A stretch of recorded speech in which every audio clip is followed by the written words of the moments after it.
বাংলাদেশ সীমান্তে আগুন জ্বললে তা থেকে পশ্চিমবঙ্গ তো বটেই, বিহার ও উড়িষ্যাও রেহাই পাবে না বলে মন্তব্য করেছেন পশ্চিমবঙ্গের মুখ্যমন্ত্রী মমতা বন্দ্যোপাধ্যায়। সম্প্রতি ভারতীয় সম্প্রচার মাধ্যম নিউজ 18-এর একটি অনুষ্ঠানে দেওয়া সাক্ষাৎকারে মমতা বন্দ্যোপাধ্যায় এসব কথা বলেন। চিন্ময় কৃষ্ণকে গ্রেপ্তারের পর থেকেই বাংলাদেশ ও ভারতের মধ্যে প্রকাশ্য বিরোধ দেখা যাচ্ছে। বাংলাদেশে তথাকথিত সংখ্যালঘু নির্যাতন বন্ধের ইস্যুর প্রেক্ষিতে উত্তেজনা বিরাজ করছে দুদেশের মধ্যে। এই যখন অবস্থা, তখন কয়েকদিন আগেই বাংলাদেশে শান্তিরক্ষী পাঠানোর কথাও বলেছিলেন পশ্চিমবঙ্গের মুখ্যমন্ত্রী। ফের বাংলাদেশ সীমান্তে আগুন জ্বললে রেহাই পাবে না বিহার উড়িষ্যা বলেও মন্তব্য করলেন তিনি। সম্প্রচার মাধ্যম নিউজ 18-কে দেওয়া সাক্ষাৎকারে পশ্চিমবঙ্গের মুখ্যমন্ত্রী বাংলাদেশে যারা নির্যাতিত হচ্ছে তিনি তাদের পক্ষে আছেন উল্লেখ করে বলেন, তিনি চান নির্যাতিতরা বিচার পাক। মমতা বলেন, সংখ্যালঘু নির্যাতন কোনো কাস্ট করে না, কোনো কমিউনিটি করে না।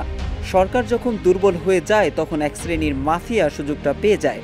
মমতা বন্দ্যোপাধ্যায় আরও বলেন, বাংলাদেশে রাজনৈতিক ও সামাজিক অস্থিতিশীলতা চলতে থাকলে বিহার উড়িষ্যাও এর প্রভাব থেকে রেহাই পাবে না। এর জন্য তিনি চান তাদের প্রতিবেশীরা তাদের সঙ্গে শান্তিতে বসবাস করুক।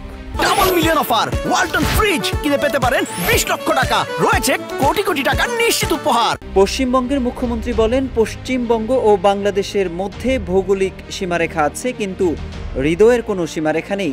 ভারত ও বাংলাদেশের চলমান উত্তেজনা নিরসনে কার্যত আলোচনায় বসার আহ্বান জানিয়েছেন পশ্চিমবঙ্গের মুখ্যমন্ত্রী মমতা বন্দ্যোপাধ্যায়।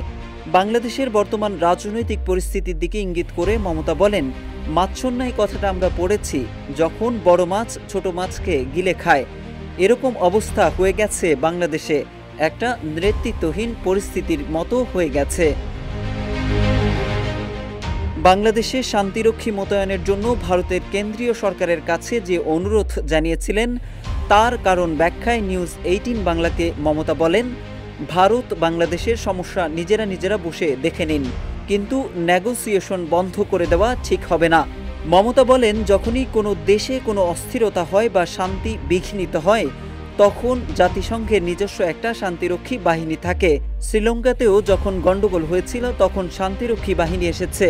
কাজেই ভারতের সঙ্গে একান্তই যদি বাংলাদেশের সম্পর্কের খুব অবনতি হয়ে থাকে তাহলে ভারত সেক্ষেত্রে জাতিসংঘকে বলতে পারে যে শান্তিরক্ষী বাহিনী পাঠাও, অন্তত মানুষ যাতে নিরাপত্তা পায়। সংবাদ মাধ্যম নিউজ 18-এর প্রশ্নকর্তা জানতে চান, শ্রীলঙ্কার সঙ্গে ভারতের মিত্রতা কমে গেছে, নেপাল হাত থেকে বেরিয়ে গেছে, বাংলাদেশ মিয়ানমার পড়শি ভুটানও, এক্ষেত্রে পররাষ্ট্রনীতিতে কোনো সমস্যা দেখছেন কিনা? এই প্রশ্নের জবাবে মমতা বন্দ্যোপাধ্যায় বলেন, তিনি দ্বিপক্ষীয় বিষয় নিয়ে প্রকাশ্যে কখনো কথা বলেন না, এটা তার ভারত। তবে বাংলাদেশ ইস্যুতে সংবাদ মাধ্যম নিউজ 18-কে পশ্চিমবঙ্গের মুখ্যমন্ত্রী মমতা বন্দ্যোপাধ্যায় বলেন, তিনি বাংলাদেশের অভ্যন্তরীণ বিষয়ে নাক গলাতে চান না। মমতা বলেন, এটা আন্তর্জাতিক এবং জাতীয় ইস্যু, কেবল ভারত সরকার তাতে সিদ্ধান্ত নিতে পারে।